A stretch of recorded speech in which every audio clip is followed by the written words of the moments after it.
Hi, I'm Chuck Dorsett for Weaver Leathercraft, and this is the Leather Element. If you've got a good question for us or a good idea for a leather element, drop it in the comment box below. It is fall, autumn, Halloween. Yeah, actually that was me on my last project. Not really, but sometimes we want to scream, right? So fall, great time, great colors, and we've got a good project for this leather element. Let's make a pumpkin mouse pad. Really spruce up your work area or your home, and it's a great project. So let's step over here and get started.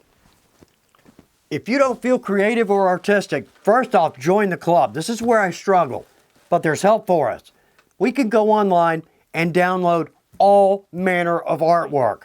I can find a pumpkin, increase or decrease on my printer. We're at about 8.5 by 8.5, good mouse pad size, and I can get my main drawing of a pumpkin. Second thing I'm going to do is download images of elements for a pumpkin. We've got our curly Q and a couple of leaves. So I'm going to cut a couple of these out. What I can do is work these in, lay them in, see what looks good. Drop those in. Now my curly Q, I can drop that in. I dropped a Q simply so my point can end right in the middle of the pumpkin. But if we cut these out and we have several options there, we can play with it. We can come up with something that looks good to us. Now, when I've got my pattern drawn out, I'm going to drop in tracing film. There we go. Look at that. I've got my cutting pattern and my tooling pattern. So let's step over to our main table and cut our face leather. Let's start with one of our single shoulders. Affordable, beautiful leather, and about 4 to 5 ounce because we're going to back it with suede. Let's find a nice spot, drop this in and scribe this and cut it. Last cut. We've got a good pumpkin. Very cool. We're going to line this. So let's pull out some suede. Now I'm going to go to the back side of the suede. You can always see it's a little bit rougher than the front. So let's lay this in. I'm going to draw this in pen, and then I'm going to overcut about a 1/2 inch all the way around. Last cut. We know exactly where our pumpkin is going to land, so therefore we'll have no glue issues. But also we'll glue this down, trim it right to our face. It'll look like it was die cut. Let's step over to our stamping table and drop in a simple leaf design. Let's case our leather, get this ready to take an impression. And we've got some good water content. All right, let's lay our tracing film over our leather. What we want to do, these lines need to be very consistent. So we're going to rely on a tool, right? Something from our kitchen. But for now, let's start right here and draw in our leaves.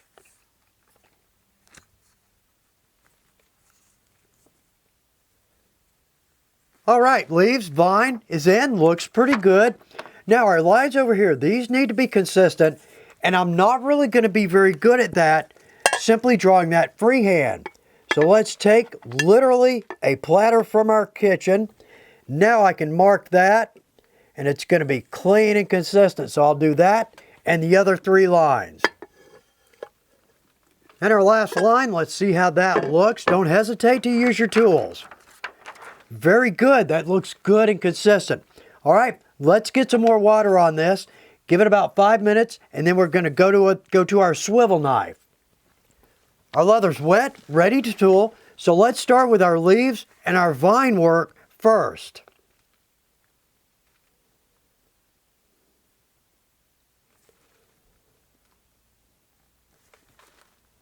And the last 2 veins. Okay.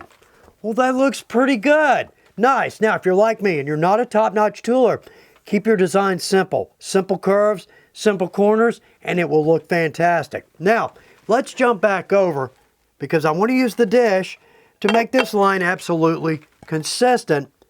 But I need to be careful here. Let's don't ding our leather as we lay that down. But also, what we need to do is skip over our leaf. So let's don't run right through that.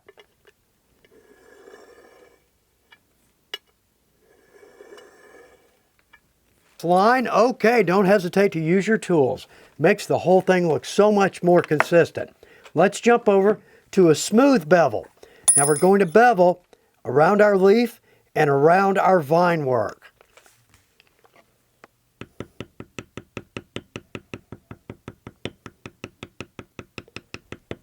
There we go. That looks good, one leaf down. So let's do this. Let's take our tool and simply run around our beveled edge and smooth out our hammer marks. And that looks good. Okay, one leaf down.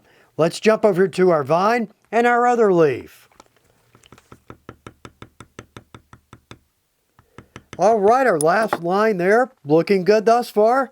Let's take our bevel and smooth our lines around our second leaf and our vine.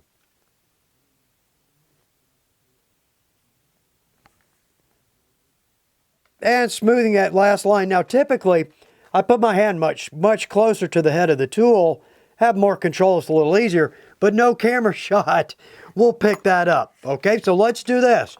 We're going to jump over to a textured bevel. And I'm going to bevel on the outside of these two lines and on the outside of these two lines.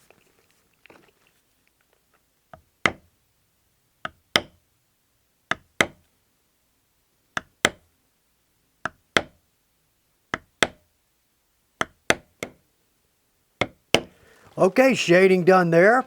Now let's just go across the bottom side of our stem. Okay, well that looks pretty good. Cool. Now let's step over to our main table.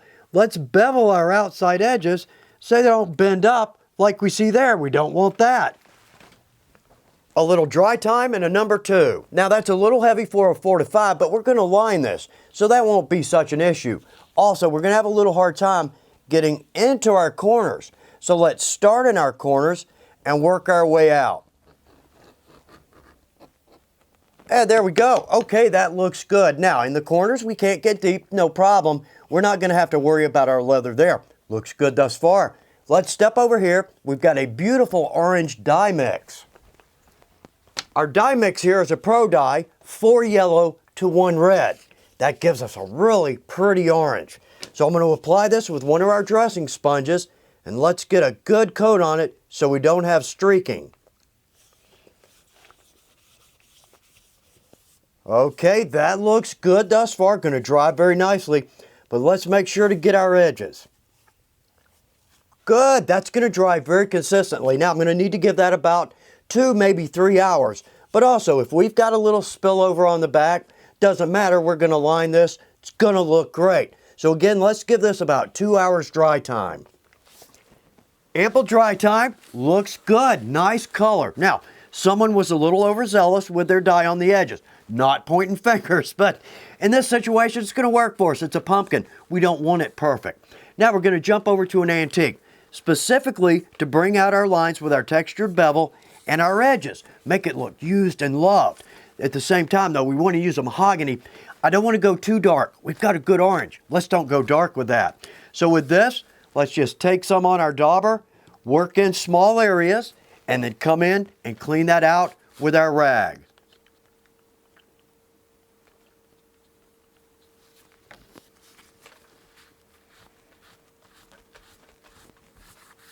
Well, that looks very good. Now our edges, let's go ahead and hit our edges as well. And the last of it, okay, well that looks good. Great looking pumpkin. Can't wait to get some paint on it. Well, sorry, but we've got some more dry time. Let's give our antique about 45 minutes, maybe an hour to dry. Let's add some paint to our leather. We're going to paint both leaves, our curlicue, and let's don't forget our stem. But we've got an advantage down here. We've beveled our edge. So all we have to do is just run lengthwise along that edge, and that's going to give us a really pretty clean line.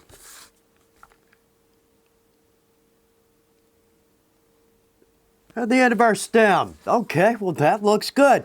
Now I'm going to let that dry because I do need another coat. And that really just took about 15 minutes. So again, a little dry time, then we'll add a second coat. And there's our second coat. Okay. Well, perfect it isn't. But if we're happy with our project, that's all that matters. And that looks pretty good. 2 points though. I tend to like to paint all the way around on my stem. Just looks better to me. But also where possible, and I am no artist here, but I'd like to try to leave a little room between the leaf and the vine. Anywhere where the two connect, try to leave a little bit of room there. But cool, that looks good. So yet again, we've got a little dry time, but we are so close. We've actually taken more dry time for our paint than we did our dye and our antique combined. But it looks great, doesn't it? Now it's a little bit flat. Let's take care of that. We're going to use a saddle. First off, no buffing. Don't have to worry about my paint. But secondly, I don't want to go any darker. This isn't going to change my color at all. So let's spray this on, and no kidding, in about 1 minute this will be dry. About 1.5 minutes. There we go. Look at that. Nice gloss, good rich orange, beautiful green. Fantastic. One step left. Let's step over here. We're going to glue on our liner and trim that to size. We're going to use a contact cement, so therefore we're going to need glue on both sides. So we're going to glue these a little bit differently. Let's start right here. I've got my ink line. Let's make sure we get glue outside of that ink line all the way around. Covered in glue, good, outside of our edge, all the way around. We'll have no misses, no air pockets. Now, both with the barge and the saddle, good ventilation. I've got a good crosswind through here, so no issue. Let's set this aside. Now, we've got no glue on here, so face down. Now, what I'm going to do here, so I'm going to drop my paper to the edge. I don't want to get any black on the face, but what I'm going to do is let this hang over, and I'm simply going to brush off of the edge. Therefore, I've got good glue right to the edge all the way around.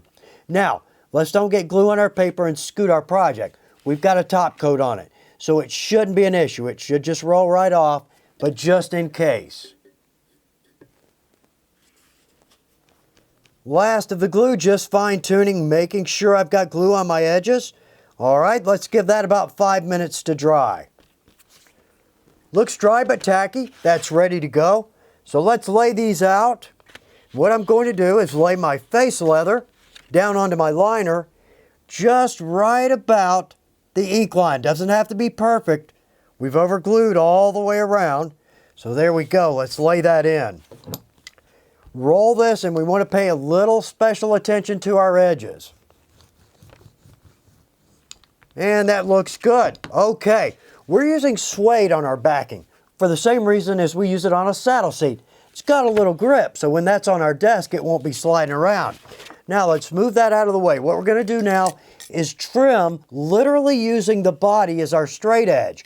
New blade every time, and let's just go easy. What we'll do in a corner, we'll come around our corner, cut as far as we can. We'll stop, lift this up, and just make the last of that cut from the sharper, unused portion of our knife.